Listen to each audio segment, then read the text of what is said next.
Hi everyone, I hope everyone is really doing very well. So first of all, happy Diwali to everyone or happy Choti Diwali to everyone. Tomorrow is Diwali. Diwali is also on 1st. So basically Diwali is being celebrated for 2 days. So whenever you are celebrating, first of all, happy Diwali to everyone, to every listener, to every aspirant. And with this auspicious thought, let's start the Daily Decode for The Hindu analysis today. So before I move forward, the thought, don't climb mountains so that people can see you, climb mountains so that you can see the world. So this is for everyone. Like if you want to become UPSC through the clearing the UPSC exam and you want to join the IAS, IPS or different services or whichever government services you want to join, or for that matter even if you want to go in corporate sector or join startups and become big in that, you should not be joining it to prove it to others. You should be joining it to proving it to yourself. So the most important person is you, not others. Because what happens is that, for example, you clear civil services, you wanted to prove it to someone and you did that. But after that, you probably might not enjoy the service, or probably you might not even continue the service because you were only there to prove it to someone. So it's not about proving it to someone, it's about you. You are the most important person in this entire examination or the examination of life. So focus on yourself. So this is an important thought which I wanted to share it with everyone. So with this, let's move towards the important news of today. Prime Minister Modi launches Ayushman Bharat scheme for aged 70 and above. That is basically the expansion of the scheme. Mobile app for birth and death registration launched. This is done by Home Minister Amit Shah, and there is a governance question and the technology integration and governance question which comes out of this particular news. That is very important from UPSC point of view. New guidelines promote Ayurveda, regulate the use of antibiotics. A collective effort towards peace in Myanmar. I have again and again spoken about the problem which is happening in Myanmar, that the military junta is fighting against the rebels, and rebels have won a huge amount of land in Myanmar, and this problem of military junta versus rebel, this is increasing, and this can lead to a lot of instability in Myanmar. Rather, it is already instability in Myanmar. And India is sharing around 1643 kilometers, around 1643-45 kilometers of border with Myanmar. So if Myanmar is in trouble, that means the bordering areas of Indian states with Myanmar can also be in trouble. Already we have free movement schemes with them, or the regime with them, which we are right now put it on hold. But again, this can be a problem. Plus, if Myanmar is in turmoil, then it also puts a lot of question on the ASEAN group also, that why they are not being able to resolve it. And overall, it's not a very great news for ASEAN and Southeast Asia if the conflict continues or if conflict escalates. We are already in middle of two conflicts, that is the conflict which is going between Russia and Ukraine, and Israel Hamas, Israel Hezbollah, Israel Iran. We don't want something very near in our backyards. Next is in editorial, a picture of growing economic divide in India. A wonderful editorial on how there is divide between various states, how when we talk about the western and the southern states, they had more prosperity compared to the north and the eastern states. It's a wonderful editorial written by a GNU professor, and we'll dig in details, and this will give us lot of material, lot of data to write and answer if a question comes basically on this, specifically when it comes to lot of inequalities which are existing between various states, rather within a state, various regions. For example, if we take a state of Maharashtra, there is a disparity existing between Mumbai and Vidarbha region. So we'll talk about that. Then Q&A, tidbits and extra mile. So this is the entire thing which we would be covering today on 30th of October.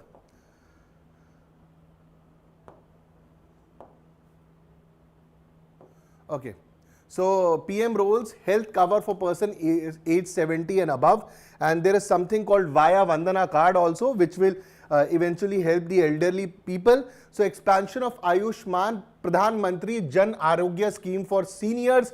So this is a wonderful step taken by the Prime Minister and the government, that they have expanded the scheme for senior citizens of age 70 and above. So Prime Minister announced the inclusion of all senior citizens aged 70 and above under the Ayushman Bharat Pradhan Mantri Jan Arogya Yojana, which is also known as PMJ or PMJAY, regardless of their income. So their income, whatever their income, they are rich, they are very rich, or even if they are coming from lower middle class, or from a poverty background, that will not matter. All of them at the age of 70 or 70 plus would come under this as a senior citizen, irrespective of their income. So what is the most important objective? The initiative aims to reduce out-of-pocket health expenses. That means money these people had to, the money these people had to burn out of their own savings or of their own income, that can be reduced. The amount of pressure which would have come to the family. For example, it is always said that a lower middle class family or a middle class family is one medical disaster, one medical problem away from a disaster, because once a medical problem comes, then it's a huge expense on a lower middle class or a middle class family, because higher middle class families are able to support themselves because of the cash or because of insurance they might have taken. In this context, this is a very positive thing which the government has come up with, that they would be taking care of elderly people. And as in, a very progressive society, is the one which also not only thinks about its youngsters, the opportunities for youngsters and the important population dividend which will help in country's growth, but also the aged population and most importantly about their health. So expenses for the elderly with Ayushman via Vandana card. So please remember, what is Ayushman via Vandana card? This would be given in Ayushman Bharat Pradhan Mantri Jan Arogya Yojana. Under this scheme, via Vandana card would be given, which will help these people to avail the benefits of PMJAY schemes.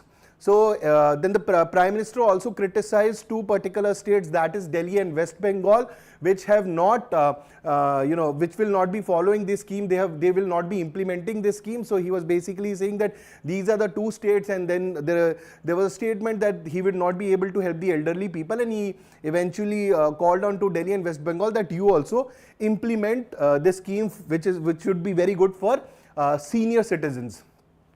So this is a basic static area related to this, the background to it, which will help you in the prelims. This will help you in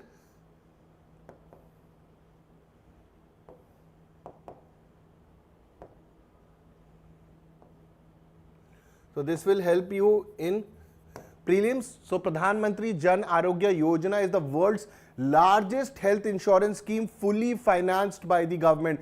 Please remember these two words. World's largest health insurance scheme, first part. Second, fully financed by the government. So it can come in a question, world second largest or world third largest, and it can be written semi-financed or 50% by finance. Something like this can come in a prelims question. It was launched in 2018. It offers a sum insured of rupees 5 lakh, which would now be given to age 70 and 70 plus people also, per family for secondary care and tertiary care. When it comes to tertiary care, this is basically in terms of health. So primary care, secondary care, tertiary care. Tertiary care, it comes to when this is related to the advanced hospitals and specialized care. Health benefit packages cover surgery. It covers surgery, medical and daycare treatments, cost of medicines and diagnostics. So this covers, Pradhan Mantri Jan Arogya Yojana gives 5 lakh rupees of benefit per family for secondary care and tertiary care. Now this scheme would also include senior citizens 70 and 70 plus. It covers surgery, medical, daycare treatment, cost of medicines and diagnostics. And generally when it comes to senior citizens, the chances of surgery, knee surgery or various other surgeries, knee surgery, hip surgery, these problems tend to come more often. So definitely this amount of sum will help the senior citizens. So the Prime Minister emphasized PMJAY provides free hospitalization coverage to 5 lakh rupees. I've already covered. Beneficiaries offering a safety net to families. This safety net is a very important word. Safety net for families, specifically for lower middle class and or middle class, or even the families which comes under poverty, so or they are near about poverty. This is very, very important. I'm again and again telling that middle class families or below this particular income level, these families are just away from a disaster if a medical problem comes. That is why this safety net from government is very important. And yesterday we were celebrating Dhanteras, so people tend to buy a lot of gold, and they tend to buy gold, silver and everything. But Dhanteras is celebrated on the anniversary of Dhanvantri ji. So now when you talk about in mythology, if you talk about Dhanvantri, it is about celebration of health or keeping your health in the best condition. So when you talk about health, this is a wonderful step which has been taken on the auspicious, because this news is coming from yesterday. So since it came in today's paper, so it was celebrated on Dhanvantri Day, the god which is Dhanvantri ji, which is the god which is associated with Ayurveda, which is associated with the medicine, okay, with health and medicine. So in this context, this safety net for families is a very good step which has been taken by the government. And in this context, I would also like to give you a question. The question is that money is a means to an end.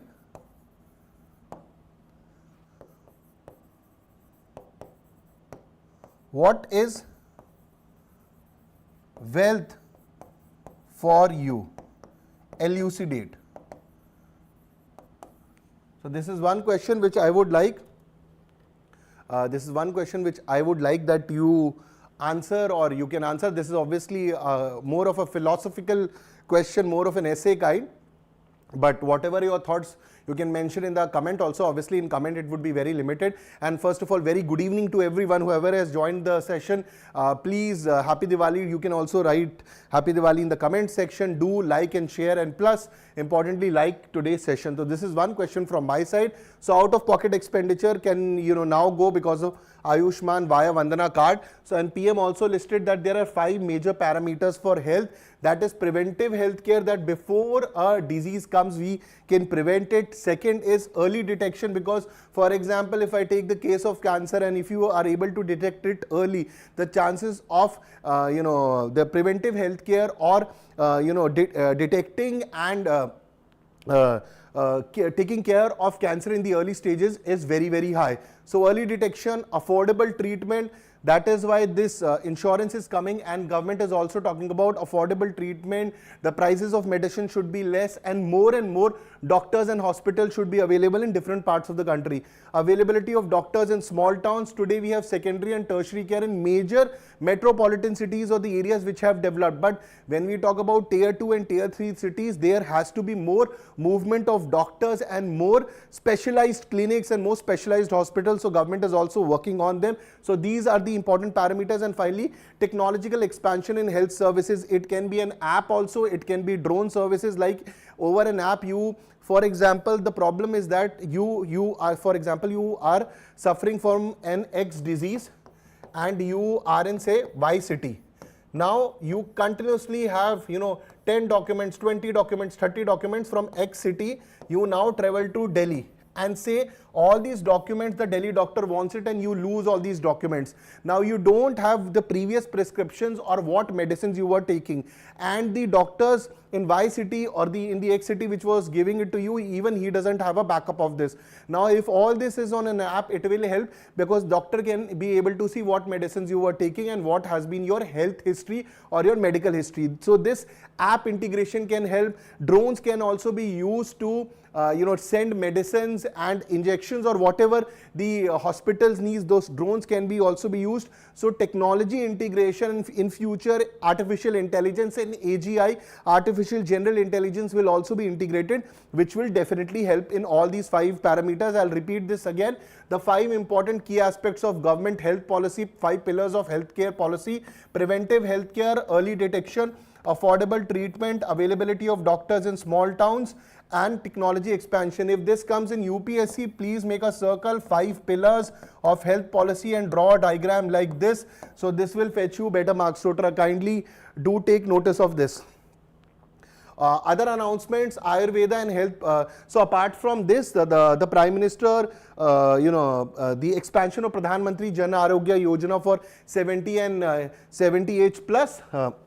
The Prime Minister, on the occasion of Dhanvantri Jayanti and the 9th Ayurveda Day, Prime Minister launched projects at All India Institute of Ayurveda in New Delhi, strengthening India's traditional medicine system. So So projects were inaugurated which were worth more than 13,000 crore worth of projects, 4 centers of excellence under Ayush Health, helicopter services at AIIMS Rishikesh. This is very important because when you are in areas like Rishikesh or mountainous areas, certain times the patients have to be taken from one hospital to the other places, or certain time patients need to come to the hospital. So helicopter services, because many times in these mountainous areas the roads are not roads are not working, or there's a traffic jam, or the roads are broken because of XYZ reasons. Because when you take Rishikesh, Uttarakhand, basically Uttarakhand, Rishikesh, Dehradun, these are important areas where you get helicopter services for immediate need basis. Then new infrastructure at AIIMS facilities in New Delhi and Bilaspur, medical and nursing colleges, 3 medical colleges in Madhya Pradesh, that would be Mandsaur, Nimanch and Seoni, and 5 nursing colleges. And then as we were talking about the 5th pillar of the health policy, which said technological expansion in health services. So this is the example of technological expansion. Drone technology, drone-based health services were also initiated to improve accessibility in remote areas, village areas. This can definitely be used specifically in border areas or northeast, where still we don't have proper roads or railways. I am not saying that roads and railways should not come, they should come, but by the time they come, we can still use this system. That's what I am talking about. Okay, I hope everyone has understood till here.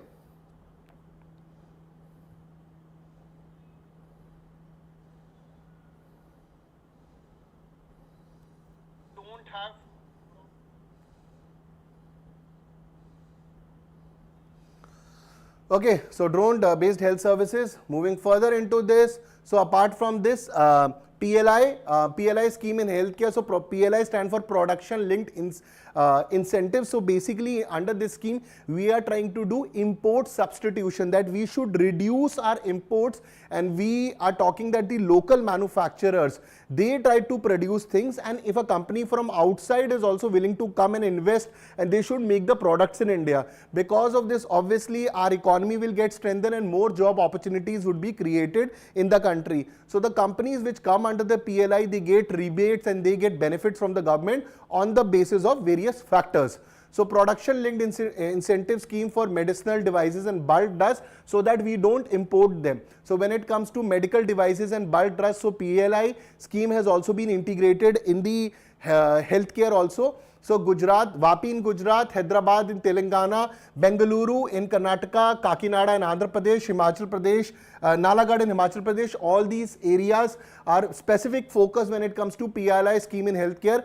These units will produce critical care equipment, body implants, bulk drugs, reduce India's dependency on imports. So that is the important thing. When it comes to PLI, the focus is on import substitution. Import substitution with things being manufactured or things being made in India. So made in India, that is the entire focus of them. So yesterday when we were talking about C295 aircraft which we are taking from Spain, there also we were talking about 78% indigenization of that particular transport aircraft will happen in India, and out of the 56 aircraft, 16 will come in flyover condition, 40 would be made in Vadodara, and that would be the first private line assembly. Then also focus is on indigenization. So if this military complex increases, job creation will happen. Same is the focus out here. PLI scheme in healthcare, production linked incentives, we would be making specialized medical devices, critical care equipments, body implants, bulk drugs, reducing Indian dependency. Again, the focus is on indigenization. So whether you see defense, whether you see health, or whether you see different areas of economy, focus of the government is Atmanirbharta. Focus of the government is indigenization, that we should be making our own goods. That is why when Prime Minister is going with various meeting and going to various countries and meeting their top leaders, one major impact which he is talking about, that yes, we would be buying weapons or XYZ things from your country, but you would need to do that production in our country, or you will need to do TOT. TOT stands for transfer of technology. So one of these things have been trying out, and if that product is being made in India, it will most importantly help in job creation and economic strengthening of the country. That is the important focus. Okay. Now production linked incentives, so I've already explained to you what is production linked incentives. As and when we go to different parts of the news, there are certain static areas. I've already attached the information to this. For example, what is PLI? It was launched in 2020 and was conceived to scale up domestic manufacturing by doing import substitution. So in PLI, domestic and foreign companies received financial rewards from the Indian government in manufacturing India based on the percentage of revenue over to 5 years. So this is basically the PLI scheme in the static area from prelims point of view. Okay.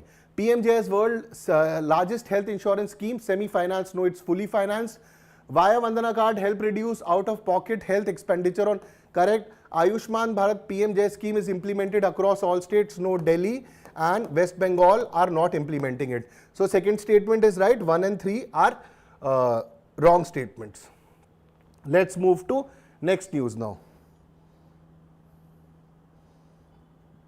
Okay.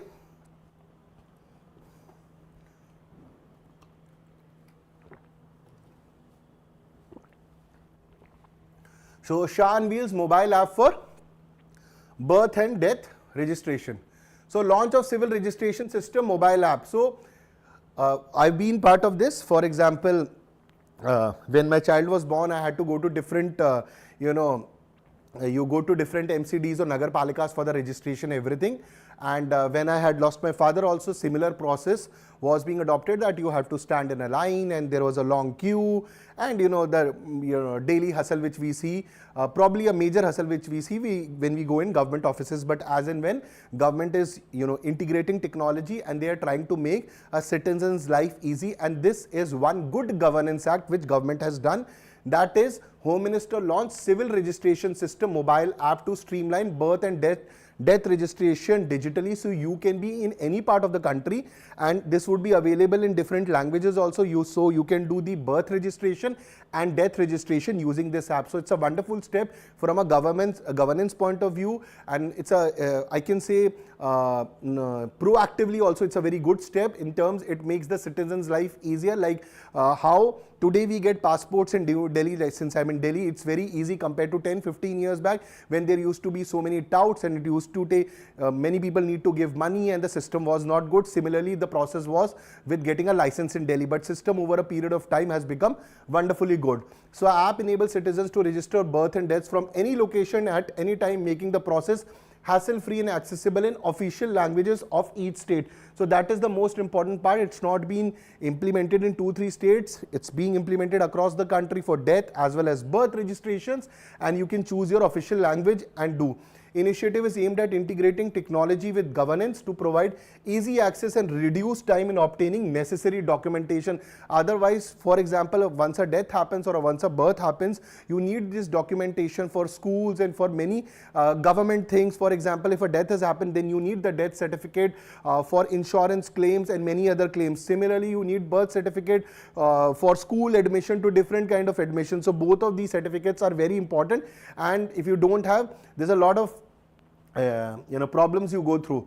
So this would be implemented under the Registration of Birth and Deaths Act 2023. It would be a multi-purpose document. Digital birth certificate will serve as a unified document. That's the most important. It would be accepted everywhere for services like school admission, government jobs and marriage registration. Very important. So one single certificate, like today we have Aadhaar, we have vote ID, and certainly this certificate would also be very useful. Okay. And as per the 2023 Amendment Act, this would be applicable after, from 1st October 2023. All births and deaths after October 1st, 2023 must be digitally registered through this portal.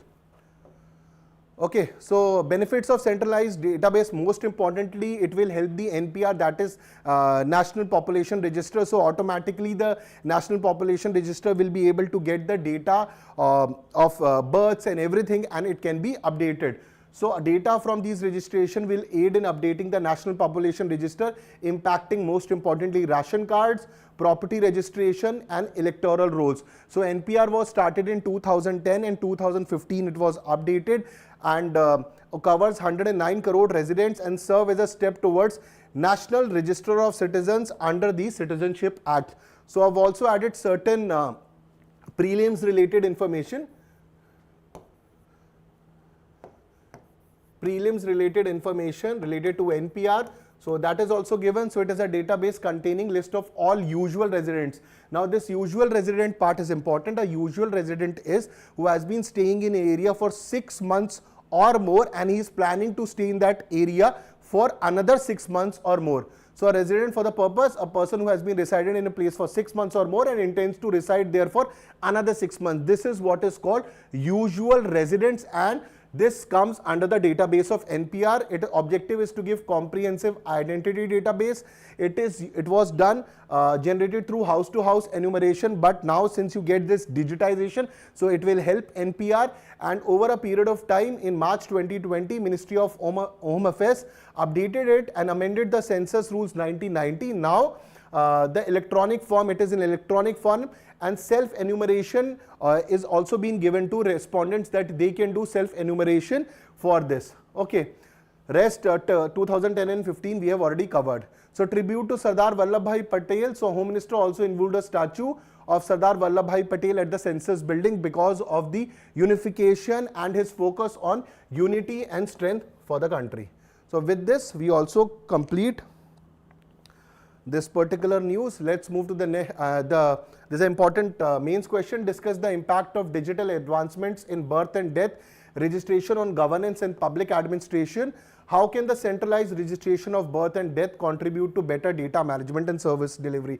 So first of all, governance can improve. It would be more hassle-free. Then digitization is happening. Then somebody taking admissions in school, or somebody needs a death certificate for different claims, policies claim, not insurance, policy claims and different claims which come, all these you would be needing that. Plus, most importantly, it will also help in updation of NPR. So there are multiple benefits when digitization happens, and various doubts or the various middlemen which are there, those people can be avoided. Now move to the next and the third important news for today. I've been talking about the turmoil which is, the crisis which is happening in Myanmar for a very long period of time. So a wonderful article which has come today is a collective effort towards peace in Myanmar. Okay. So ASEAN and India's efforts toward peace in Myanmar. So ASEAN is a 1967 organization, and it is based, the secretariat is in Jakarta, Indonesia, and it was started in 1967, but ASEAN, trying to resolve the issue of Myanmar, it has not been able to resolve the issue of Myanmar, and majorly the issue of Myanmar started after the military coup, which was done by the military junta. They removed the government of Aung San Suu Kyi, which is a Nobel Peace Laureate. She was removed. And after that, the entire crisis in 2021 started. So the military junta, what they did to Aung San Suu Kyi, today they are suffering the same fate. They removed the legitimate and democratic government of Aung San Suu Kyi, and today the rebels, various rebels which have taken the area in Myanmar, they are questioning the legitimacy of the same military junta, the way they were questioning the legitimacy of the democratically elected Aung San Suu Kyi government. And ASEAN trying to resolve this. ASEAN has not been able to resolve this issue. Okay.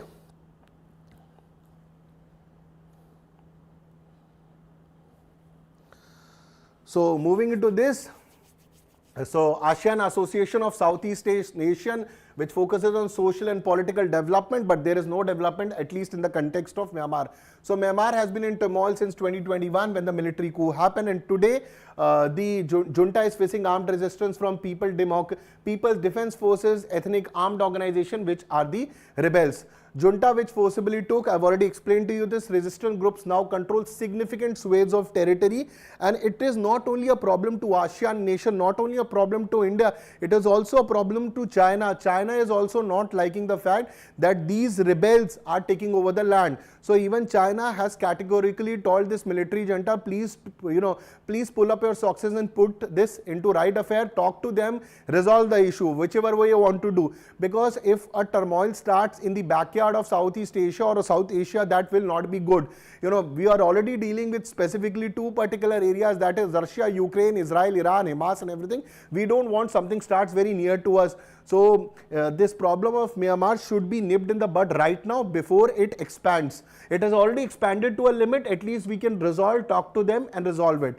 So resistance group now control significant swathes of territory, including 6 major border trade routes. Military efforts to quash the rebellion have led to more violence, more killings, and I'll give you a number. The number is, let's come to that.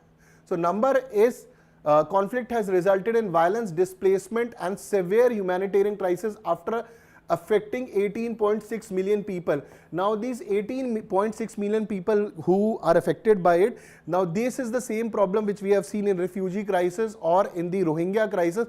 These people become ticking bombs because they are very vulnerable population, they don't have any basic rights, and suddenly this population can be used for all wrong purposes. They can be brainwashed or they can be manipulated to do a lot of things. So whenever these kind of crisis happens, the long-term propelling effect or long-term ripple effect of these people is not good, because they don't have basic necessities in life, and many extreme groups use these particular people who have been affected for their nefarious or heinous agendas they have. So international efforts stalled, junta's refusal to engage with peace negotiation. This is again the same problem. Russia, Ukraine not talking to each other, Israel, Iran not talking to each other, Israel, Hamas not talking to each other. Same is happening. Junta has been continuously losing the land, but they are still not ready to talk to on the other side, the rebels. Until unless they both talk to each other, resolving the issue is very difficult. Now ASEAN has continuously talked about something called the 5-point consensus. So ASEAN 2021 5-point consensus, which includes end to violence, inclusive dialogue and humanitarian assistance. These are the major things they have spoken about in 5-point consensus, but the military junta in Myanmar is not ready to listen to this. So, and the other problem which is happening in ASEAN is that, so ASEAN believes in something called collective consensus. So they believe in something called collective consensus, that all countries need to have a collective consensus before they talk to Myanmar. But what is happening is that the major problem which is happening is Indonesia, Malaysia and Philippines advocate strong action, and they don't believe in talking to the military junta Myanmar. But on the other hand, Thailand, Cambodia and Laos favor closer ties with the junta. Now, as per my opinion and majorly which the article also talks about, that if you don't talk to them and if you keep on just putting more sanctions or you take more aggressive stand against the military junta in Myanmar, you will not be able to resolve the issue. It is more important that you talk to them, but not only talking to military junta, like Thailand talks about, it is important to talk to military junta. They are basically saying that past, present and future ASEAN chairs show attempts to bypass these limitations through excluding non-state actors limit their impact. So Thailand, Laos, Cambodia, they are willing to talk. But the problem which is coming is that they are only willing to talk to military junta. Now military junta has already lost a huge amount of land. This is something like that a peace summit happens, I'll explain you. This is something like a peace summit related to Russia, Ukraine happens in India or whichever country, like one of them happened in Switzerland, and Ukraine and other countries were there, but Russia was not there. So what kind of peace summit it is when the struggle or the war which is happening in two countries or happening between two countries, one of the countries is not there. So that is a very bogus peace effort. Now Ukraine is talking about that we need India's interference or we need India's help, or India can also help, also have a peace summit in India to resolve the Russia-Ukraine crisis. And if Prime Minister Modi does it, I can give you, as per my understanding, I have a thought process and a guarantee that, he will invite both the leaders, otherwise the summit will not happen. Similarly, if Thailand, Cambodia, Laos wants to talk, the military junta should be there and the other rebellious organization should be there. So if both these organizations come, they talk to each other, then only a proper solution will come. Because if they don't do, the solution is not coming out. So this is a very half-hearted approach that you only have military junta but not the rebels. So even if talking to military junta will not help, because if the rebels are not there, they will continue to do their major attacks and start taking the areas. So it's important that this resolved, that there needs to be a need for comprehensive stakeholder involvement, which includes military junta, which also includes your external non-state actors or the rebels.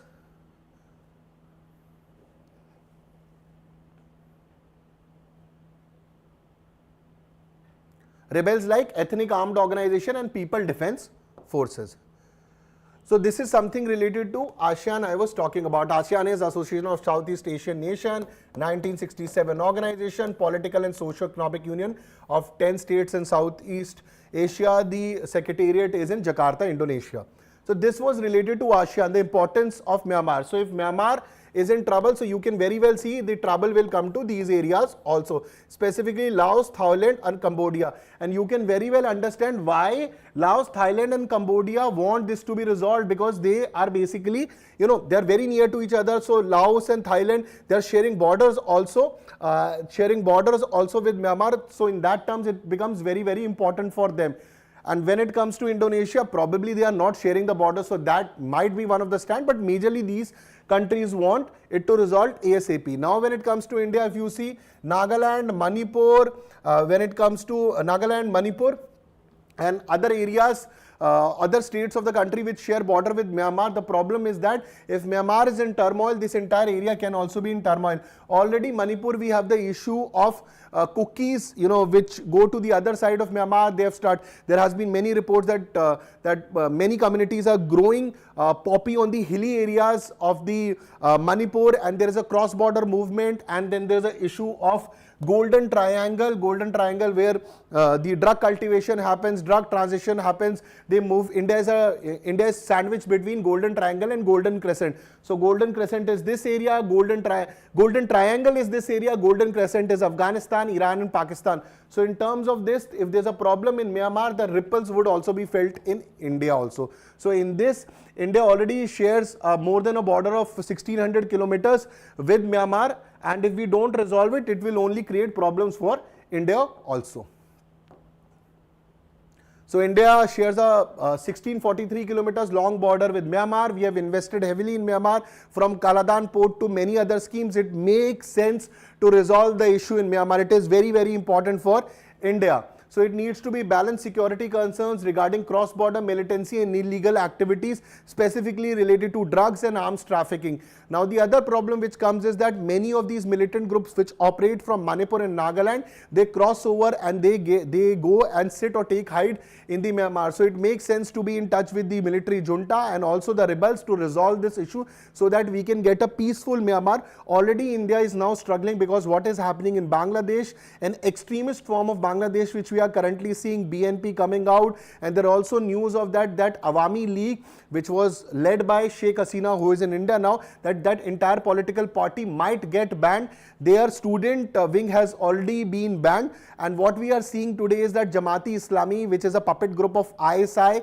Pakistan's ISI, in Bangladesh, it's expanding its wings. It's a very extremist organization. It supports terrorism and it's very much anti-India. So we don't want what happened in Bangladesh gets repeated in Myanmar. So it makes sense to talk to both the authorities in Myanmar, the military junta and also the rebellious groups, and come to a peaceful resolution. Most importantly, we have invested heavily in Myanmar, and the other part is like that as Bangladesh shares a lot of border with lot of Indian states. Similarly, Myanmar shares. So already we are struggling with Myanmar. Already we are struggling with Bangladesh. If the Myanmar situation goes out of hand, this problem for India will only increase. So as Prime Minister is growing globally and doing a lot of deals there, it also makes sense. There are immediate neighbors. We also solve the problem with them. Rest of the things I've given here. At 21st ASEAN Summit, PM reaffirmed support for ASEAN's central role and 5-point consensus. But if Prime Minister not only pitching about it, but is able to resolve it through him or through his External Affairs Minister or through various government department, it would be wonderful. So this is what I'm talking about. Mizoram, Manipur, Nagaland, it was in the previous map. So the ripple effect of Myanmar can also come to these particular states also. Okay, rest I've given. So, and again the problem, the Act East policy. When we talk about our Act East policy, 2014, the Act East policy comes, we have celebrated almost a decade over it. So Act East policy would be going through Myanmar. So Myanmar is very, very important for us. So from cross-border security point of view, balancing relations point of view, it is very important that we maintain our relationship with Myanmar. Now Kaladan multimodal transit project, India-Myanmar, Thailand trilateral highway, co-impact project framework was signed off $250,000 were grant. The problem is that all these projects will get stuck if there is a political stability and would impact the project effectiveness. Now, if India wants that these projects gets completed on time, if India wants the Act East policy favors India and all these ASEAN countries, that the focus is that if Northeast cannot get better integrated with the western part of the country, it should get integrated as and when more roads and railways come, we can use the Act East policy for development of the Northeast region. Then Myanmar is your important pivot point. You cannot, Myanmar cannot go haywire, and that is why it is important that India helps in resolving this issue. So a pragmatic approach is needed, and India and ASEAN should work towards it. So discuss the role of ASEAN and India in addressing the Myanmar crisis post 2021 military coup. How can an inclusive and pragmatic approach by both parties contribute to peace and stability in the region? So this is a good IR question, a little context of internal security also. So let's move to the next news now.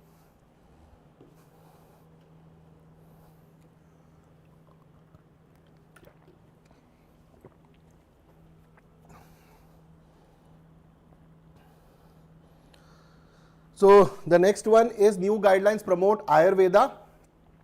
So new standard veterinary treatment guidelines for antibiotic use in veterinary medicine.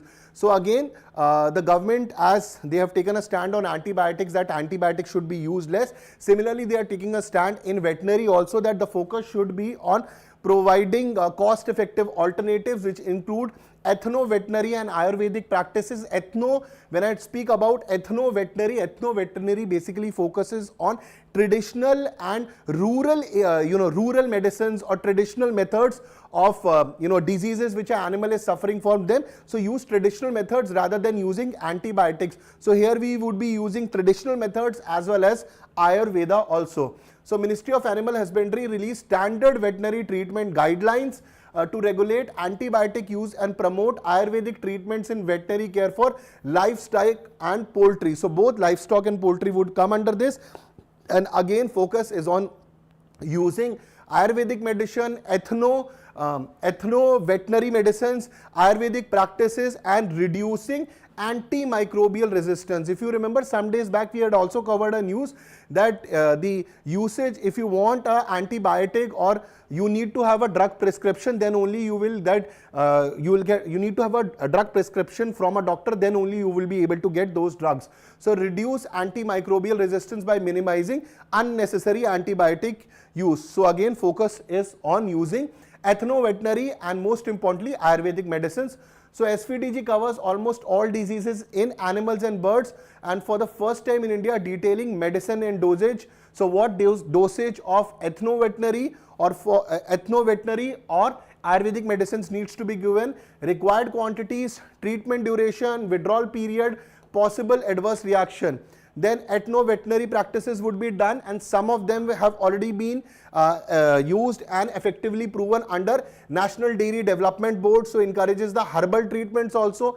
Economic benefits by promoting, first of all, Ayurvedic and ethno-veterinary are very cost effective. The cost is very less compared to the standard antibiotics. So by promoting cost treatment option, SVTG aims to reduce farmers' economic burden, specifically small and rural farmers which cannot buy these very high prices antibiotics related to animal health care. So ethno-veterinary medicine is a scientific term. I've already explained to traditional knowledge and practices which are used in rural areas to treat animal health. So a basic definition has been given to you here. So significance of SVTG in animal health management, first of all, cost efficiency. I've already told you that the cost of these medicines when it comes to ethno-veterinary and Ayurvedic medicine is very less compared to the standard antibiotics. So it would be very good for small and marginal farmers. Contribution to economy, ensuring healthy livestock is very vital to Indian economy as sector supports numerous livelihoods. So in that way it would be very good. Reducing superbug risk. So what happens is that if you continuously take these antibiotics and you are using those or eating those animals, then the problem of superbug can also increase. It's the same problem. If you continue taking antibiotic, then the problem of superbug will come. So SVTG help the reduce of antibiotic resistant superbugs. So that antibiotic resistance comes when you keep on taking too many antibiotics. That is why government has come that you need, in future you will need drug prescription slips from the doctors to have it. Otherwise, we have this habit of going to a drug store, get the medicines, ask the chemist, which medicine do you have, or the drug practitioner, and he'll give it and we'll pop in. So that practice is wrong, and that practice given to the animals is also very wrong. That is why Ayurveda and ethno-veterinary will be practiced now. So Ayurvedic validation, so if we go with NDDB, they have been effectively used for specific diseases like mastitis in cattle, reducing dependency on antibiotics, reducing antimicrobial residues. SVD aim to reduce drug residues in animal source food. So ASF is animal source food. So if you are eating an ASF, animal source food, and that animal was using lot of antibiotics, then you are moving towards the same problem which we have just spoken about, the superbug risk. And that is why we need to move towards Ayurvedic, and that is why we need to move towards ethno-veterinary medicines or methods, so that we don't come under the problem of antibiotic resistant superbugs.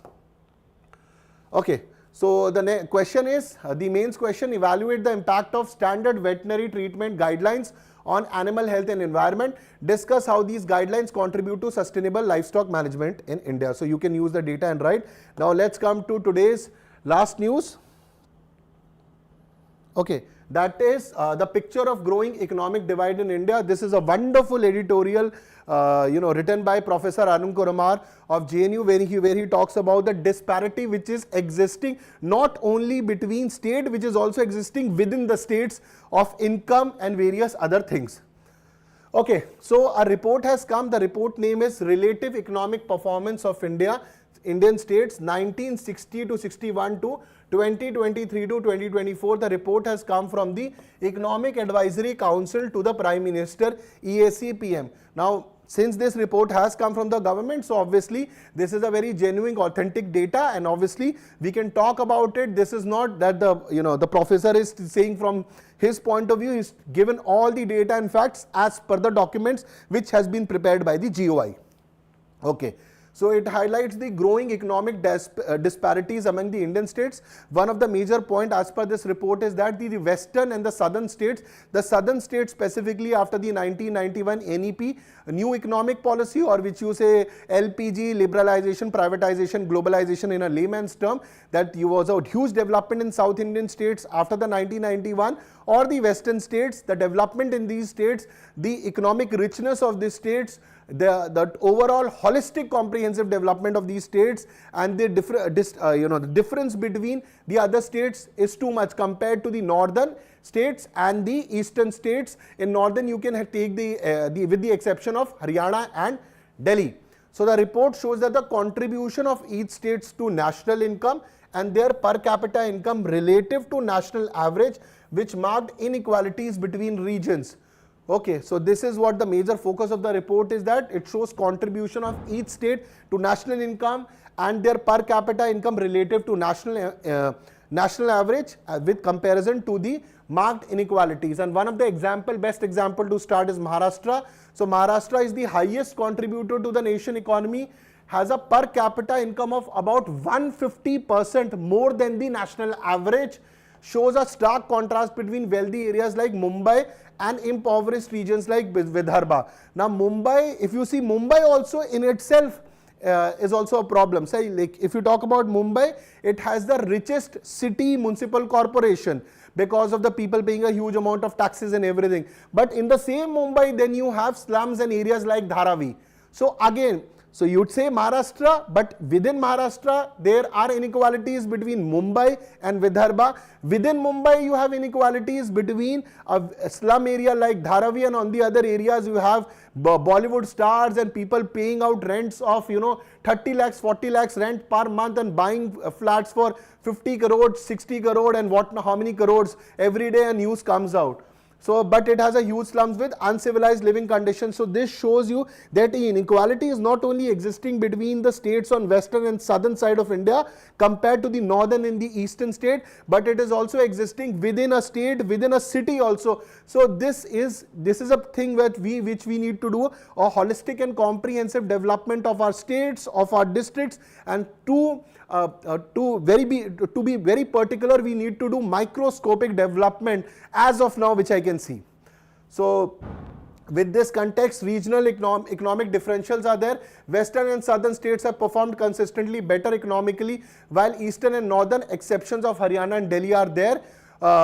Wealthier states are increasingly vocal about, and since wealthier states, they say that we contribute more to the center in terms of taxes, we also want more contribution from center to us. Since they contribute more, they are more vocal about it. And compared to the eastern states, since they contribute very less, they are poor states, they don't even have a consensus, and their demands are relatively also very less. So compared to the states which are contributing more, since the states which are contributing more, which are growing more, they get more share from the government in terms of the major capital cities, and that is why more development is happening. So it is something like a developed state or a state which is developing faster, it says I want more funds, it gets more fund, it starts developing more. Compared to the eastern state, which the development is less, or the northern states, they talk less also, they are not able to get their demands also, they are not able to get their demands in terms of money from the center also, so they remain poor. So in this way, this vicious cycle has come, in which rich is becoming more richer and the poor state is becoming, he remains poor or he is not able to develop. So this is what is majorly the report is talking about. Investment patterns, higher investment rates, obviously where would be higher investment? In rich states, because if I want to invest and I want to make more money, I will invest in places like Bangalore, Delhi or Mumbai, right? So it favors urban centers like Mumbai, Delhi, Chennai, Bangalore and Hyderabad. You see that the Kolkata is not here, because the problem of West Bengal and Kerala is the left-centric politics, which is not in favor of industries, and that is why those two particular states are suffering, even though Kerala has one of the highest amount of literacy. Public versus private investment. Public investment is policy driven and may target backward areas, while private investment tends to flow to developed regions. When it comes to public policy, obviously they would have to develop all the areas, but private investment will only happen in the rich areas. So infrastructure and governance, richer states benefit better infrastructure and governance. So as a investor, you would try to invest here. Poor state faces governance challenges and lower investment, and since the investment is not coming, the profits are less, the government to do lot of government activities or social activities or social scheme, they don't have so much of fund and they rely on center. And if center is not giving them so many funds, so this vicious cycle continues, they remain poor or the development is very slow. Impact of new economic policies on inequalities. The report also mentions, since liberalization of 1991, when the private sector kicked in under the LPG schemes, the development in the southern state and in the major areas like New Delhi or for that example Mumbai, Bangalore has been much more. So the main driver of investment disproportionately benefiting the richer states, and the distance between the richer and poor states has increased much more. So financial sector role, post 1991, financial sector's focus on profit led to diversion of household savings towards wealthier state. So the household savings would also increase in a state where people are making more money. If a poor state is making less money, people are making less money, how would they do savings? So it's very simple mathematics. The money is coming less. Yesterday we were following that news. If the wages of people are low, obviously they will buy less things. If they will buy less things, the economy cannot grow. We were covering, that Nomura's economist and the finance ministry report in yesterday's lecture. You can go and study what is happening in the Indian economy as of right now. Same is the thing here. The poor states are getting less money, less investment, so they'll remain poor until unless some magic happens or center focus on them shifts. Other problem is growth of organized sector. NEP policies favor the organized sector, which further fuels growth, because these are proper organization in richer state, while unorganized sector dominates poor regions, and unorganized sector have low productivity, and this unorganized sector becomes the lowest point of the lever, which probably helps the organized sector. So unorganized sector becomes the part of growing the organized sector. So basically these lower or these poor states become the smaller engines on which the bigger states are growing, and hence, and they remain smaller engines only. So it's very similar to something like bourgeois versus proletariat. I'm giving that comparison just to say that it's something like the rich states are becoming, they're using the unorganized sector, but that is not the fault of a rich state. That is the point that the poor states needs to work and the government needs to focus on them. So special West Bengal, Kerala, border and insurgency affected states, obviously investment will not be happening in this area because of the security reasons. Political and policy implication, political bias in public investment. So many states have said that if we don't have double engine ki sarkar, that means if a BJP government is not in center or the state, so if a BJP government comes in that state, the funds are much more. So that is one point of context which has been added. The second, which is also there, that is which is also known as cronyism. That cronyism is that your the businessmen which are very friendly or which are very near to the government, they only get contracts. So these are the 2 pointers which has been added from the author side also, that this influences investment decision, skewing them towards wealthier regions. So they try to focus on the wealthier and the richer parts of the country. Then there is a problem of black economy and governance. Now poor governance and black economy are in more poorer states rather than the richer states. So threats to federalism, persistent economic disparities threaten national unity and federalism. Obviously, balancing growth across state is essential to sustain federalism. Otherwise, this would be a very skewed development. It shouldn't be that only the western and southern are developing and northern and eastern are not developing. When we talk about Act East policy, when the government talks about Sabka Saath, Sabka Vikas, that means inclusive development. So inclusive development cannot be skewed in the nature. So policy recommendation, improved governance should be there, social sector investment should be there, shift focus to unorganized sector and development from below. The development should not only be of the rich areas but also of the poor areas. So these are certain pointers which have been given in the article which I have discussed with you. So 15 marker question for discuss how growing economic disparities among Indian states impact federalism. What policy measures could mitigate this divide while fostering inclusive growth? So in tidbits today we have Israel laws bar UNRWA. What is UNRWA? This is United Nations Relief and Work Agencies for Palestine Refugees. So obviously the aid will also slow down in these areas. Israel declares UN Chief Antonio Guterres persona non grata. Persona non grata they had already done in the past. Now this is an addition of banning UNRWA. So because the Israeli says that a lot of Hamas and Hezbollah, or rather Hamas fighters or Hezbollah fighters were part of this organization. Next is, now Hezbollah has also come with the next leader, cleric Naim Qasim. So I have again told you that if you want to deal with Hezbollah, Hamas and Houthis, you need to talk with Israel. The Israel needs to talk with Iran. Otherwise, this is like Hydra, one head goes and the next one comes. So the new leader has come. And in the extra mile, we have today the research develops models to teach drones, robots to be more responsible. So you can go through this article. And with this, we complete today's daily news analysis. I hope you've understood everything. Please do like, share, and do press the bell icon. And happy Diwali to everyone. Now we would be meeting on 2nd. We should meet on 2nd. So 31st and 1st, we would be on Diwali leave. And happy Diwali to everyone. Take care. Jai Hind and bye-bye. Happy Diwali again once to everyone.